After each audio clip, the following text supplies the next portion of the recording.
بسم اللہ الرحمن الرحیم۔ سامعین کرام، آپ سن رہے ہیں عمران سیریز کے سلسلے کا ایک اردو ناول سلور ایجنٹ، جس کے مصنف ہیں ارشاد الاثر جعفری، اور یہ اس سلسلے کی قسط نمبر 13 ہے۔ مجھے امید ہے آپ کو میری یہ کاوش پسند آ رہی ہوگی۔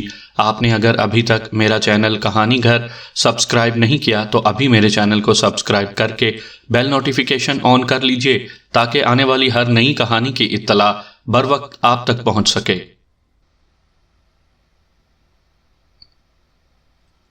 بلیک زیرو بھی برازیلیا پہنچ چکا تھا اور اتفاق سے اسے بھی ہوٹل ڈریم لینڈ میں کمرہ مل گیا تھا۔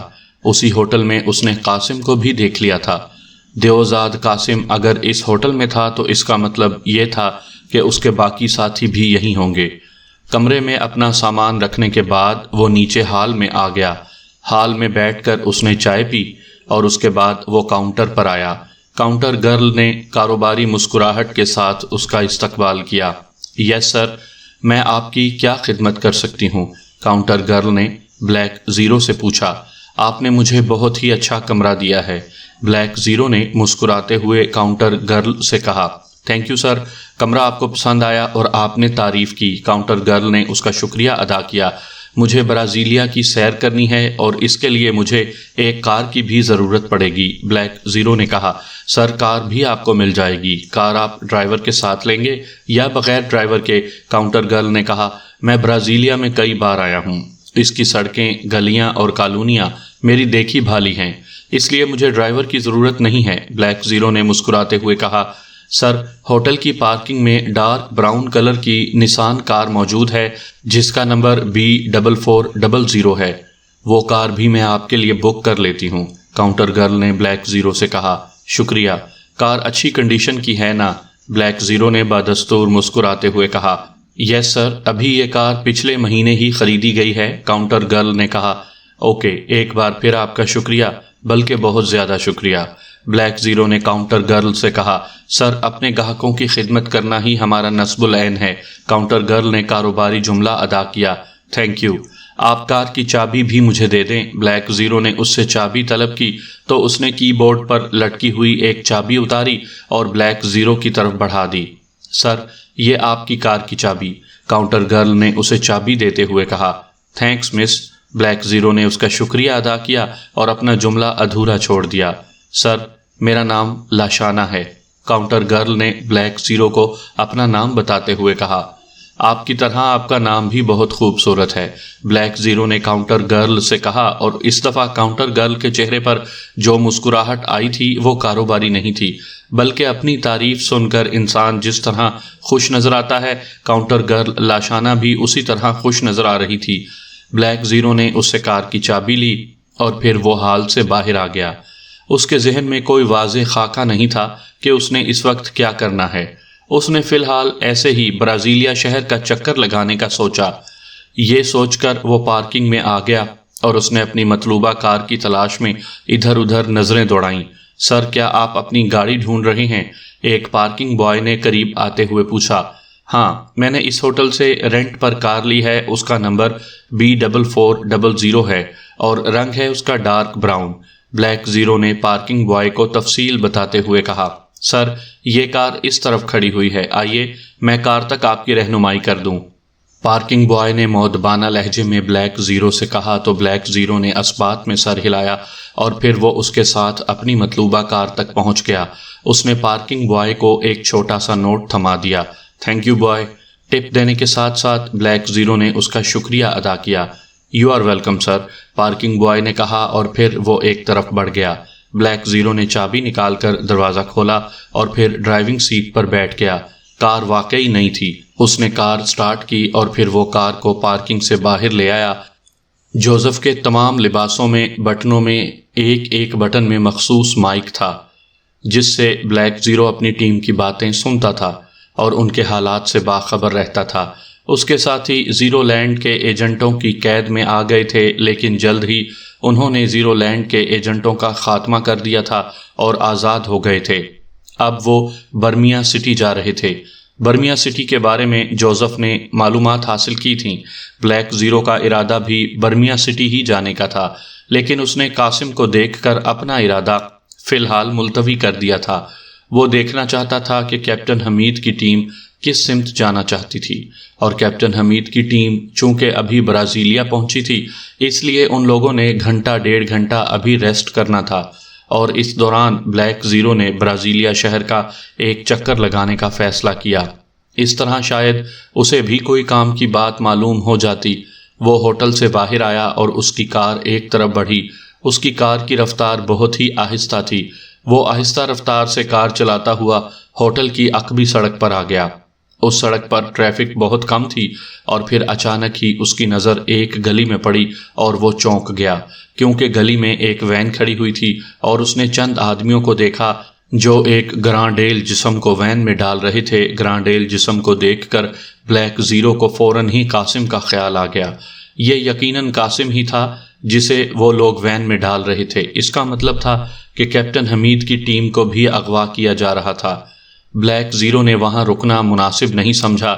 اس نے صرف ایک ہی نظر اس وین کو دیکھا تھا، اور پھر اس کی کار آگے بڑھ گئی، لیکن اس ایک ہی نظر میں اسے ساری سچویشن سمجھ میں آ گئی تھی۔ اس کی کار نہایت سست روی سے آگے بڑھ رہی تھی، اور وہ بیک مرر سے پیچھے دیکھ رہا تھا۔ پھر تقریباً 40-50 میٹر آگے جا کر اس نے کار سائیڈ پر روک لی۔ اسے یہاں سے بھی وہ گلی نظر آ رہی تھی جس گلی میں اس نے وین کو دیکھا تھا۔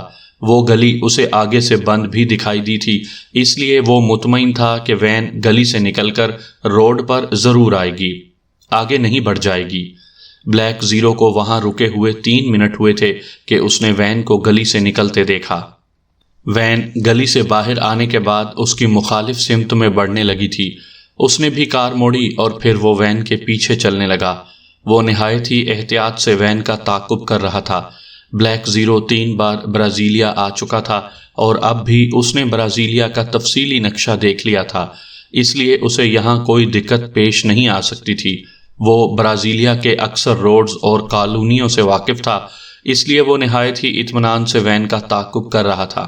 اس کی جیب میں گیس پسٹل اور مشین پسٹل موجود تھا۔ مشین پسٹل پر سائلنسر بھی فٹ تھا۔ وہ وین کا تعاقب کرتے ہوئے برازیلیا کے علاقے بال اسٹریٹ پہنچ گیا۔ وین بال اسٹریٹ کی ایک کوٹھی کے گیٹ کے قریب پہنچ کر رک گئی، اور وین کے ڈرائیور نے مخصوص انداز میں ہارن بجایا۔ جب کوٹھی کا گیٹ کھل گیا تھا تو بلیک زیرو کی کار گیٹ کے قریب سے گزر رہی تھی، لیکن بلیک زیرو کی توجہ اس کی طرف نہیں تھی۔ بلیک زیرو کافی آگے آ گیا۔ کافی آگے جانے کے بعد اس نے کار روکی اور پھر کار موڑ کر واپس آ گیا۔ وین جس کوٹھی کے گیٹ میں داخل ہوئی تھی اس پر صرف نمبر درج تھا۔ نمبر اس پر 50 لکھا ہوا تھا۔ بلیک زیرو نے اس بات میں سر ہلایا۔ قریب ہی اسے ایک پبلک پارکنگ نظر آ گئی۔ اس نے کار کو وہاں پارک کیا اور پھر وہ کار سے نیچے اتر آیا۔ کار کو لاک کرنے کے بعد وہ آہستہ آہستہ چلتا ہوا ایک بار پھر کوٹھی نمبر 50 کے قریب پہنچا، لیکن یہاں پہنچ کر بھی وہ رکا نہیں بلکہ آگے بڑھتا چلا گیا۔ چند قدم آگے جانے کے بعد ایک ذیلی سڑک آ گئی تھی۔ بلیک زیرو اس ذیلی سڑک پر آ گیا اور چند قدم مزید چلنے کے بعد وہ 50 نمبر کوٹھی کی عقبی گلی میں داخل ہو گیا۔ ذیلی سڑک پر بھی ٹریفک نہ ہونے کے برابر تھی، اور اس گلی میں تو کوئی بھی نظر نہیں آ رہا تھا۔ البتہ گلی میں کوڑے کے بڑے بڑے ڈرم رکھے ہوئے تھے۔ بلیک زیرو نے آگے پیچھے دیکھا، وہاں کوئی بھی نہیں تھا۔ اس نے کوٹھی نمبر 50 کی عقبی دیوار سے ایک ڈرم لگا دیا، پھر اس ڈرم پر ایک اور ڈرم رکھ دیا۔ اس کے بعد اس نے پھر ایک مرتبہ آگے پیچھے دیکھا، اور پھر چند لمحوں بعد وہ دیوار پر چڑھ چکا تھا۔ اس نے جیب میں سے گیس پسٹل نکالا اور کوٹھی کے اندر 3-4 گیس کیپسول فائر کر دیے۔ گیس کیپسول فائر کرتے وقت اس نے اپنا سانس روک لیا تھا۔ تقریباً 2 منٹ بعد اس نے آہستہ سے سانس لیا۔ گیس فضا میں تحلیل ہو چکی تھی۔ پھر اس نے بھرپور سانس لیا اور اس کے بعد اس نے دوسری طرف چھلانگ لگا دی۔ اس کے نیچے کودنے سے ایک ہلکا سا دھماکہ ہوا اور وہ ایک پودے کے پیچھے دبک گیا۔ تقریباً 2-3 منٹ وہ وہیں بیٹھا رہا۔ پھر اس نے جیب میں ہاتھ ڈالا اور جیب میں سے مشین پسٹل نکال لیا۔ مشین پسٹل جیب میں سے نکالنے کے بعد وہ نہایت ہی احتیاط کے ساتھ اٹھا اور آگے بڑھنے لگا۔ اصل عمارت وہاں سے کچھ ہی فاصلے پر تھی۔ بلیک زیرو چوکنا انداز میں آگے بڑھتا رہا۔ وہ کمروں کے قریب پہنچا تو اسے فرش پر 4 بے ہوش آدمی پڑے دکھائی دیے۔ ان کی مشین گنیں ان کے قریب ہی پڑی ہوئی تھیں۔ بلیک زیرو انہیں نظر انداز کرتا ہوا آگے بڑھا اور ان کمروں کی تلاشی لینے لگا۔ ایک کمرے میں اسے کیپٹن حمید اور اس کے ساتھی نظر آ گئے۔ بلیک زیرو ان سب سے واقف تھا۔ کیپٹن حمید اور قاسم کے علاوہ طارق صاحب، ریکھا، انسپیکٹر جگدیش، ہریش، انور اور رشیدہ تھے۔ وہ سب بے ہوش تھے۔ اس کمرے میں ان کے علاوہ 4 اور افراد بھی تھے۔ بلیک زیرو نے کمرے میں نظریں دوڑائیں اور پھر اس کی نظر ایک الماری پر ٹھہر گئی۔ وہ اس الماری کی طرف بڑھا اور اس نے الماری کو کھول کر دیکھا۔ اسے میڈیکل باکس کی تلاش تھی جو اسے اس الماری میں نظر آ گیا۔ اس نے میڈیکل باکس الماری سے نکال کر میز پر رکھا اور اسے کھول کر دیکھا۔ اس میں اینٹی گیس انجیکشن موجود تھے۔ اس نے ایک انجیکشن تیار کیا اور سب سے پہلے کیپٹن حمید کو لگا دیا۔ اس کے بعد اس نے طارق صاحب اور انسپیکٹر جگدیش کو بھی انجیکشن لگایا اور پھر ان کے ہوش میں آنے کا انتظار کرنے لگا۔ کچھ ہی دیر بعد کیپٹن حمید کے جسم میں حرکت کے آثار پیدا ہوئے اور پھر مزید تھوڑی دیر بعد اسے ہوش آ گیا۔ کون ہو تم؟ ہوش میں آتے ہی کیپٹن حمید اچھل کر کھڑا ہو گیا اور اس نے بلیک زیرو سے پوچھا، میں تو تمہارا ایک ہمدرد ہوں۔ یہ لوگ تمہیں اغوا کر کے لائے ہیں۔ ان کے کچھ ساتھی بھی باہر بے ہوش پڑے ہوئے ہیں۔ میں نے تمہیں، طارق صاحب اور انسپیکٹر جگدیش کو اینٹی گیس انجیکشن لگا دیا ہے۔ اب تم جانو اور تمہارا کام۔ بلیک زیرو نے کیپٹن حمید سے کہا تو اس نے طارق صاحب اور انسپیکٹر جگدیش کی طرف دیکھا۔ ان کے جسموں میں بھی حرکت ہو رہی تھی۔ یہ زیرو لینڈ والوں کا ایک پوائنٹ ہے۔ جتنی جلدی ممکن ہو سکے تم یہاں سے نکل جاؤ، بلیک زیرو نے کیپٹن حمید سے کہا، اور پھر وہ کمرے کے دروازے کی طرف بڑھا۔ جناب، آپ اپنا تعارف تو کرواتے جائیں، کیپٹن حمید نے بلیک زیرو سے کہا، لیکن اس نے تو جیسے کچھ سنا ہی نہیں۔ وہ کمرے سے باہر نکل گیا تو کیپٹن حمید اپنے ساتھیوں کی طرف متوجہ ہوا۔ طارق صاحب اور انسپیکٹر جگدیش ہوش میں آ چکے تھے۔ کیپٹن حمید نے میڈیکل باکس میں سے ایک اور اینٹی گیس انجیکشن نکالا اور انجیکشن تیار کر کے اپنے باقی ساتھیوں کو بھی لگا دیا۔ اس کی اس کارروائی کے دوران انسپیکٹر جگدیش اور طارق صاحب کمرے سے باہر نکل گئے تھے۔ کیپٹن حمید سب کو انجیکشن لگا چکا تو انسپیکٹر جگدیش واپس کمرے میں آ گیا۔ کیپٹن صاحب، 4 آدمی تو باہر کمروں کے قریب ہی بے ہوش پڑے ہوئے ہیں۔ 3 آدمی گیٹ کے قریب بے ہوش پڑے ہیں۔ یہ کون ہیں اور انہیں کس نے بے ہوش کیا ہے؟ انسپیکٹر جگدیش نے کہا، یہ زیرو لینڈ کے ایجنٹ ہیں۔ یہ ہمیں بے ہوش کر کے اغوا کر لائے تھے۔ ہمارے ایک انجان ہمدرد نے انہیں بے ہوش کر دیا اور ہمیں ہوش دلا دیا۔ اب ہم نے ان سے سلور سٹی کے بارے میں معلومات حاصل کرنی ہیں، لیکن اس کوٹھی میں نہیں، کیونکہ یہ زیرو لینڈ والوں کی ہے۔ یہاں کسی بھی لمحے کچھ بھی ہو سکتا ہے، کیپٹن حمید نے انسپیکٹر جگدیش سے کہا۔ اس دوران اس کے سب ساتھی ہوش میں آ چکے تھے اور اس نے اپنی باتیں بھی دہرا دیں۔ جگہ کا بندوبست میں کر کے آتی ہوں، ریکھا نے کہا، اور پھر وہ کمرے سے باہر چلی گئی۔ اس کی واپسی تقریباً 10 منٹ بعد ہوئی تو اس کے چہرے پر مسکراہٹ تھی۔ میں نے ساتھ والی کوٹھی کے مکینوں کو بے ہوش کر دیا ہے۔ ان سب کو وہیں لے چلتے ہیں اور پھر ان سے معلومات حاصل کرتے ہیں، ریکھا نے مسکراتے ہوئے کہا۔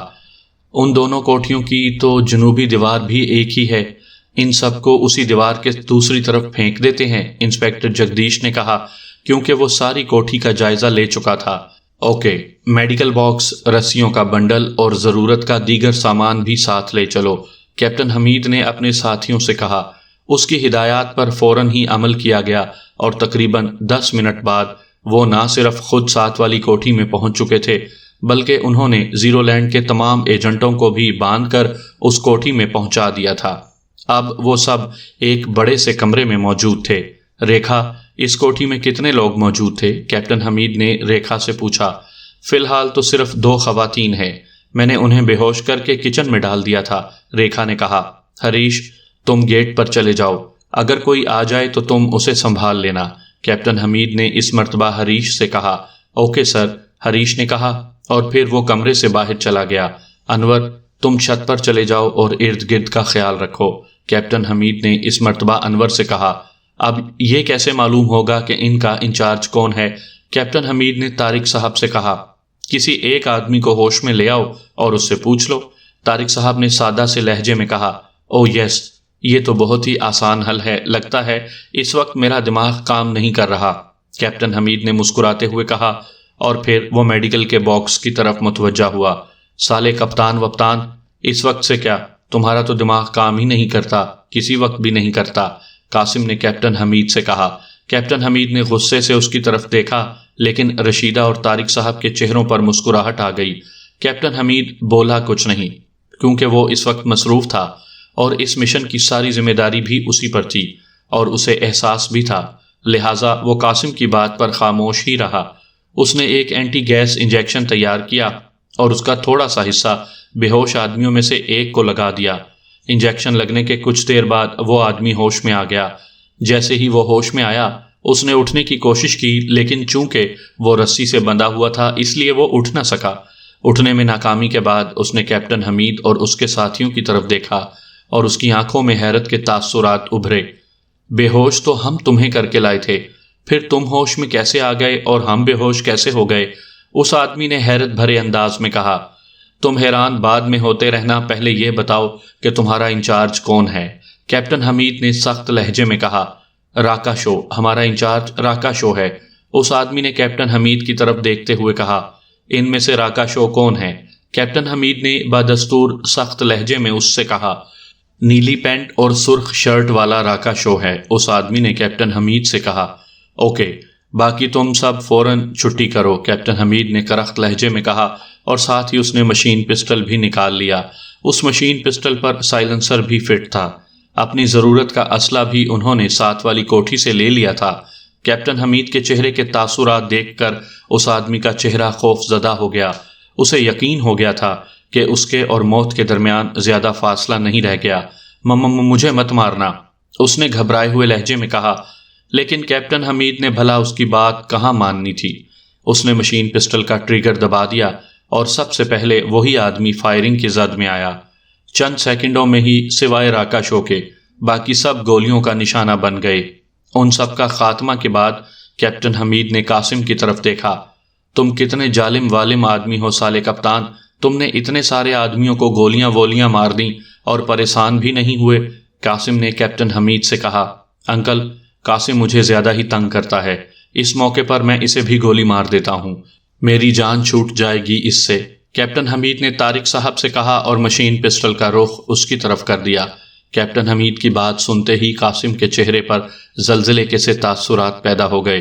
کپتان بھائی، میں تو مذاق کرتا ہوں، مگر تم مذاق برداشت نہیں کرتے مرتے تو میری توبہ، میں آئندہ مذاق نہیں کروں گا، قاسم نے گھبرائے ہوئے لہجے میں کہا، اور ساتھ ہی اس نے اپنے کانوں کو بھی ہاتھ لگا لیا۔ نہیں، میں تمہیں ضرور گولی ماروں گا، کیپٹن حمید نے سخت لہجے میں قاسم سے کہا۔ کپتان بھائی، اگر میں گیا تو تمہاری دوسری بھابھی بھی شادی سے پہلے ہی بیوہ میوہ ہو جائے گی، قاسم نے پہلے سے بھی زیادہ گھبرائے ہوئے لہجے میں کہا۔ اچھا، دوسری کے بیوہ ہونے کا احساس ہے اور پہلی جو گھر میں بیٹھی ہوئی ہے اس کا احساس نہیں، کیپٹن حمید نے طنزیہ لہجے میں کہا، اور ساتھ ہی اس نے ٹریگر پر معمولی سا دباؤ ڈالا۔ وہ سالی چھپکلی بیگم بیوہ میوہ ہو کر اسے کیا فرق پڑے گا کپتان بھائی، قاسم نے کہا۔ میں بھابھی کی وجہ سے ہی تمہیں زندہ چھوڑ رہا ہوں، اگر مجھے اس کا احساس نہ ہوتا تو میں سب سے پہلے تمہیں گولی مارتا، کیپٹن حمید نے قاسم کو گھورتے ہوئے کہا۔ شکریہ مکریہ سالے مالے کپتان، قاسم نے خوش ہوتے ہوئے کہا۔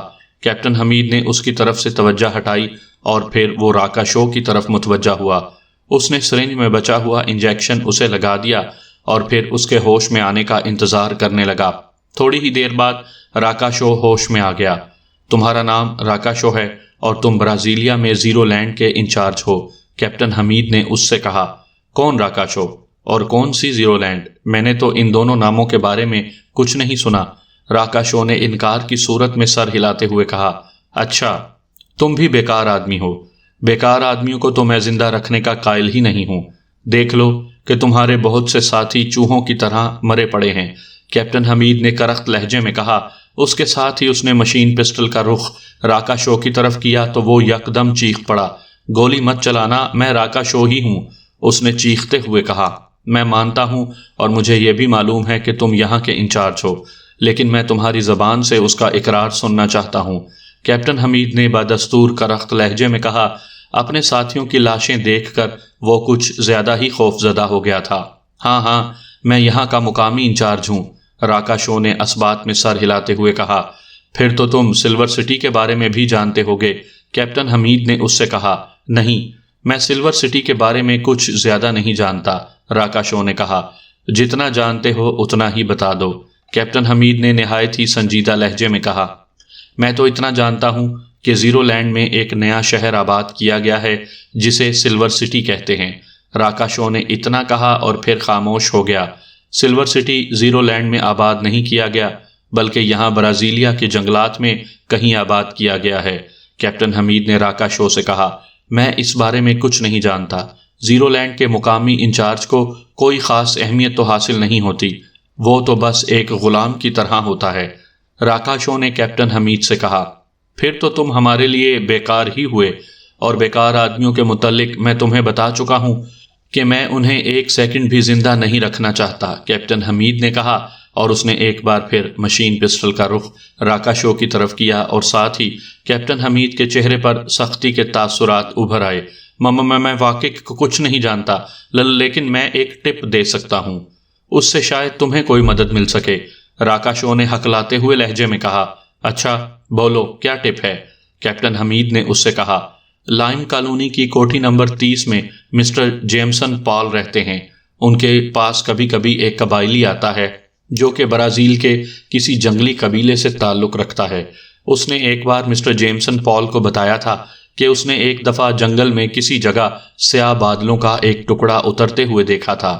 بادل کے سیاہ ٹکڑے کو جنگل میں اترتے دیکھ کر وہ خوفزدہ ہو گیا تھا اور وہاں سے بھاگ گیا تھا، لیکن مسٹر جیمسن پال نے اس کی اس بات پر یقین ہی نہیں کیا، راکا شو نے کہا۔ یہ بات یقین کرنے والی ہے ہی نہیں، بادل بلند و بالا پہاڑوں پر تو اڑتے دکھائی دیتے ہیں اور انہیں چھوا بھی نہیں جا سکتا، لیکن جنگل میں وہ کیسے اتر سکتے ہیں؟ کیپٹن حمید نے کہا۔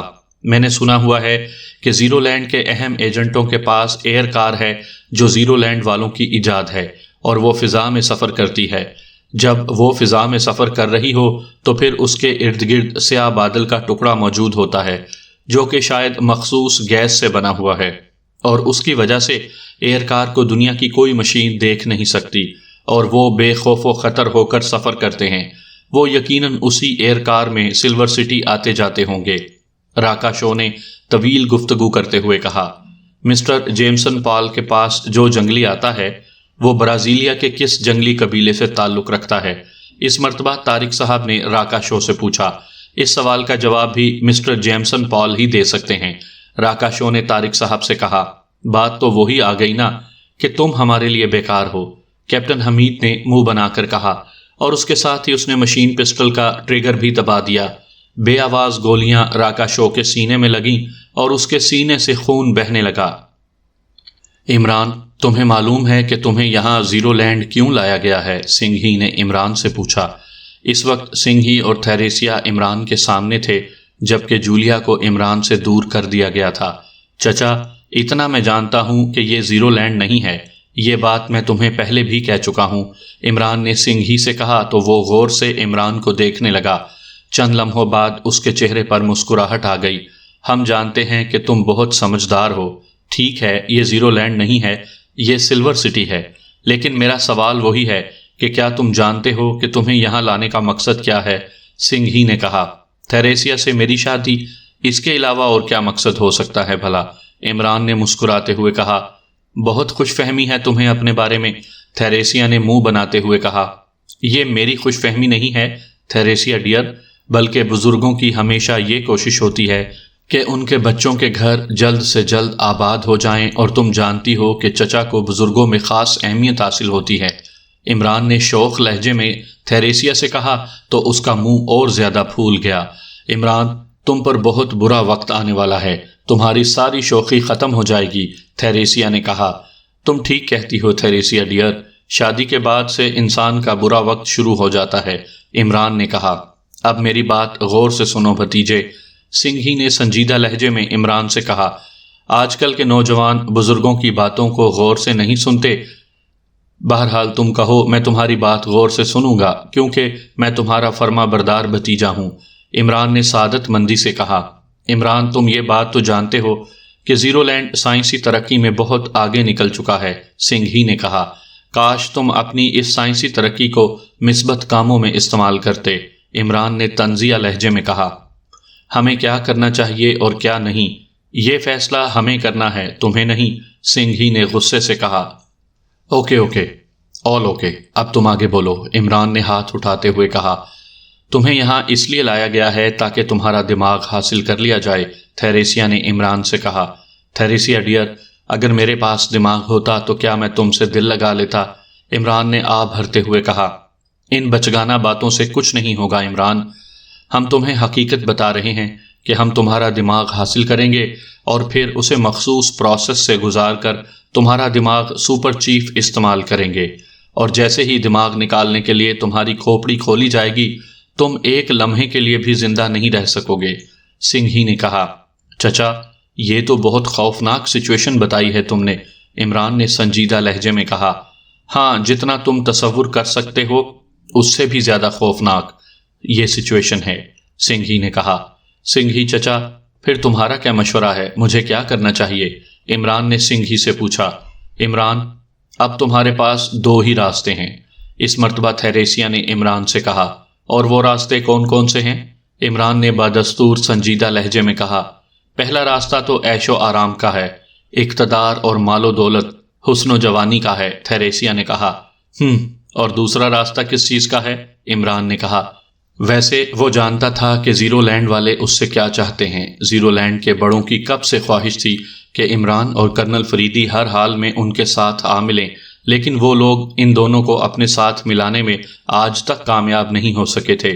اور دوسرا راستہ موت کی طرف جاتا ہے۔ عمران، تم ان باتوں کو اچھی طرح سمجھتے ہو، سنگھ ہی نے کہا، اور تم بھی یہ بات اچھی طرح جانتے ہو کہ مجھے ساتھ ملانے کی تمہاری خواہش کبھی پوری نہیں ہوگی۔ عمران نے پہلے سے بھی زیادہ سنجیدہ لہجے میں کہا تو سنگھ ہی طنزیہ انداز میں مسکرانے لگا۔ عمران، تم اس وقت سلور سٹی میں ہو اور یہاں سے فرار ہونا ناممکنات میں سے ہے، سنگھ ہی نے کہا۔ میں یہاں سے فرار ہونے کے بارے میں سوچ ہی نہیں رہا، بھلا جہاں تھیریسیا ہو وہاں سے فرار ہونے کا کون سوچ سکتا ہے؟ عمران نے اس مرتبہ مسکراتے ہوئے کہا۔ عمران کی بات سن کر تھیریسیا کے دل میں ہلچل مچ گئی تھی۔ وہ دل سے عمران کو چاہتی تھی، لیکن وہ یہ بھی جانتی تھی کہ عمران ایک پتھر ہے جو کبھی بھی اس کا نہیں بن سکتا۔ پھر بھی اس کے دل میں عمران کی محبت کی شمع جلتی رہتی تھی۔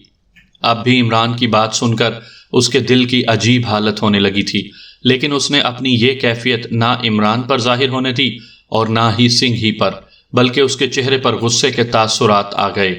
لوگ بالکل سچ کہتے ہیں کہ تم فضول باتوں کے ایکسپرٹ ہو، تھیریسیا نے غصے سے کہا۔ کتنے افسوس کی بات ہے کہ تم بھی لوگوں کی باتوں میں آ جاتی ہو، حالانکہ تم اچھی طرح جانتی ہو کہ لوگ محبت کرنے والوں کے خلاف باتیں کرتے ہی ہیں۔ عمران نے تھیریسیا سے کہا۔ شٹ اپ، جو بات سنگھ ہی تمہیں بتا رہا ہے وہ غور سے سنو، تھیریسیا نے اسے جھاڑتے ہوئے کہا۔ دیکھو تھیریسیا، تمہاری اور میری لو سٹوری میں چچا کیدو کو نہیں آنا چاہیے، عمران نے تھیریسیا سے کہا۔ چچا کیدو؟ کون چچا کیدو؟ سنگھ ہی نے حیرت بھرے لہجے میں عمران سے کہا۔ لو سٹوری میں اگر کوئی ولن آ جائے تو اسے چچا کیدو کہتے ہیں، اب بھی سمجھے کہ نہیں؟ عمران نے اس مرتبہ مسکراتے ہوئے کہا تو سنگھ ہی کا منہ بن گیا۔ سنو عمران، غور سے میری بات سنو، تھیریسیا نے سنجیدہ لہجے میں کہا تو عمران بھی سنجیدہ ہو گیا۔ سنو، اگر تم نے ہماری بات نہ مانی تو تمہارا دماغ نکالنے سے پہلے ہم تمہارے سامنے جولیا کے کئی ٹکڑے کریں گے، اس کے جسم کی ایک ایک بوٹی الگ الگ ہو جائے گی، تھیریسیا نے غراتے ہوئے کہا۔ تم اپنی سی کوشش کر کے دیکھ لو، شاید تمہارا کام بن جائے، عمران نے منہ بنا کر کہا۔ شاید نہیں، یقیناً، اب ہم کامیابی کے بہت قریب ہیں، تھیریسیا نے اس مرتبہ ہنستے ہوئے کہا۔ مجھے ایک عرصہ ہو گیا ہے تمہاری کامیابی کے دعوے سنتے ہوئے، عمران نے طنزیہ لہجے میں کہا۔ اب یہ خالی دعوے نہیں ہیں عمران، اگر تم ہمارے ساتھ شامل ہو گئے تو دیکھو گے کہ ساری دنیا ایک ملک میں بدل جائے گی اور اس ملک پر ہماری حکمرانی ہوگی، تھیریسیا نے اعتماد بھرے لہجے میں کہا۔ اور تمہارے ساتھ میں نے شامل ہونا نہیں ہے، عمران نے طنزیہ مسکراتے ہوئے کہا۔ اگر تم ہمارے ساتھ شامل نہ ہوئے تو پھر ہم تمہاری روح کو اس دنیا سے نکلنے نہیں دیں گے، تمہارے جسم سے نکل کر وہ اسی دنیا میں بھٹکتی رہے گی، اور جب وہ ہماری حکمرانی کو دیکھے گی تو چیخے گی، چلائے گی اور پچھتاوے اسے بچھو کی طرح ڈنک ماریں گے، تھیریسیا نے اس مرتبہ غراتے ہوئے کہا۔ اچھا، تم نے انسانی روح پر بھی اختیار حاصل کر لیا ہے، عمران نے بدستور طنزیہ انداز میں کہا۔ ابھی نہیں کیا، لیکن ہم لوگ سائنس میں اس قدر آگے ہیں کہ ہم اس پر بھی تجربات کریں گے۔ سنگھی نے کہا، دنیا میں بہت سی چیزیں ایسی ہیں جو سائنس کے دائرۂ اختیار میں نہیں آتی، اور روح ہے کیا، یہ تم کبھی سمجھ ہی نہیں سکو گے۔ عمران نے سنگھی سے کہا، ہم تم سے روح کے موضوع پر بحث نہیں کر رہے ہیں عمران، ہم تم سے یہ پوچھ رہے ہیں کہ تم ہمارے ساتھ شامل ہو رہے ہو یا نہیں۔ سنگھی نے اس مرتبہ کرخت لہجے میں کہا۔